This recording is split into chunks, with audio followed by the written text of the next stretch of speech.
قابل احترام بھائیوں اور بہنوں، اللہ تعالیٰ کا قرآن مجید میں ارشاد ہے کہ شہر رمضان الذی انزل فیہ القرآن، یعنی رمضان وہ مہینہ ہے جس میں قرآن نازل کیا گیا۔ ھدی للناس کہا گیا کہ پورے انسانیت کے لیے ہدایت ہے۔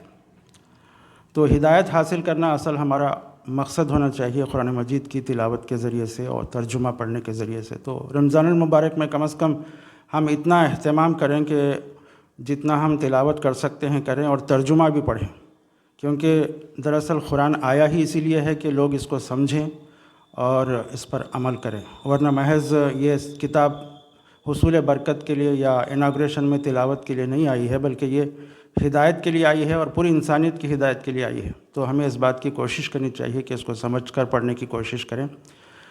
بعض لوگ کہتے ہیں کہ سمجھ میں آنے والی کتاب نہیں ہے، یہ بالکل الزام ہے اس کتاب پر۔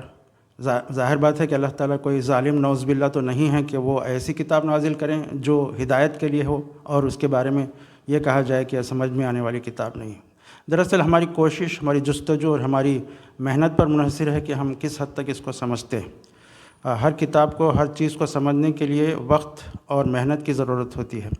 حالانکہ ہر آدمی اس کو بظاہر کچھ چیزیں سمجھ جا سکتا ہے، لیکن اس کے اندر ڈوب کر، اس کی تفاسیر پڑھ کر، اس کے ترجمے پڑھ کر، مختلف تفاسیر کا اجتماعی مطالعہ کر کے مختلف تفاسیر کو ایک دوسرے سے ملا کر پڑھنے کی ہم کوشش کریں اور جستجو کریں کہ آخرت کی کامیابی کے لیے سمجھنا ضروری ہے، تو پھر ہم کو انشاءاللہ سمجھ میں بھی آئے گا اور ہمارے اندر عمل کا جذبہ بھی پیدا ہوگا۔ السلام علیکم ورحمۃ اللہ وبرکاتہ۔